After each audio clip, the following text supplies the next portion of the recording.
Everybody, the boxing source here checking in, and I got a great guest here with me as he is preparing for his fight that'll come up there at the Barclays Center in Brooklyn, New York. Of course, he is hailing from Ghana, but now resides over there in the Bronx. There with the record of 31 wins, just 5 losses with 1 draw, 28 wins by way of knockout.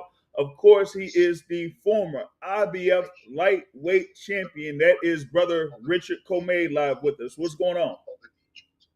Not too bad, yeah, I'm very well. Yourself? All good, man. All good. I know that you're, there in camp and everything for your upcoming fight, October 18th at the Barclays Center. It's going to be there against Nahir Albright in the super lightweight division. So how you feeling going into this fight here within a week? Actually, sorry to just say this. The fight, the fight is off now. I'm not fighting him. Ooh. A lot happened. I don't know if James let you know. I don't know if Danny told you, but I think things fell through because the negotiation wasn't we didn't get it in time, and But we're gonna discuss that. Maybe another time. But yeah, before I was supposed to fight H2K. Yeah, Silver. H2O. Yeah, H2O so Silver. I was pumped up with that fight, and But then when you pull out a fight and then there's a changes and then we couldn't agree on time, so I kind of, I was waiting and they didn't get back to me, and I got caught up with so many things, and then I put up on weight too, because when you fight and you feel like the first opponent pull out and then you don't get anything, you ask for something, they get back to you, and then you feel like, oh, they're not gonna come back, so you just forget about the fighting, because you feel like they're not willing to, there's no agreement in place. So, and then later they get back to me and I'm like, it's too late, I cannot within a short period of time, can't win, and I don't want to feel weak going to this fight, So yeah, that's what happened. So the best thing for me to pull, and then I pull out of the fight Gotcha. Yeah, man. Because I know, initially you were looking forward to, fighting there at the Barclays Center, not, far away from where you reside there, as you said initially, with Ashton H. Will Silva. And then, we had something there where, you could have had it lined up with another opponent there in Nahir Albright, who was, coming off of a fight that was in Norfolk in June. So it would have been, two. Either way, it would have been two bouts that would have worked out for you there in the super lightweight division. But as you said, with all of the stuff that was going back and forth, as far as seeing if anything could be solidified, it just made things be up in the air. And as you said, if it's so close to the fight date, then it's probably better off not to go ahead and go forward with it. It's a gentleman in parliament. Yeah, honestly, I was. At first when I was gonna fight issue, I was really pumped up. I was training. Even though I got a lot of things going, I was ready for that. My mind, everything was set. It's just a shame that things happen this way, but I believe, as an athlete and as a grown-up person, sometimes you gotta have to listen to yourself and listen to what you feel. Then we got to do what is right by you. Regardless of what people see, it's just you. And then you look at things, and you don't wanna go into the. For me, my point, I don't wanna go into any fight at this point of my career. I don't wanna go into any fight looking really bad, or maybe I don't wanna go in there and never carve weight right and never had a bad. I don't want to go into any fight and not right with everything, I don't want to rush into doing, everything must be on point, and then I feel good, So, it's just sad, I never, something like this has never happened in my career before. I never felt this way, and things haven't gone like this, and I'll be like, no, I don't want to, I'll fight anybody any day, Yeah. Exactly. So I ain't running away from Albright. I ain't running away from nobody. It's just that thing didn't go right. Yeah, exactly. And that's the thing sometimes there in professional boxing is that, you have instances like this, where you'll be initially signed for a fight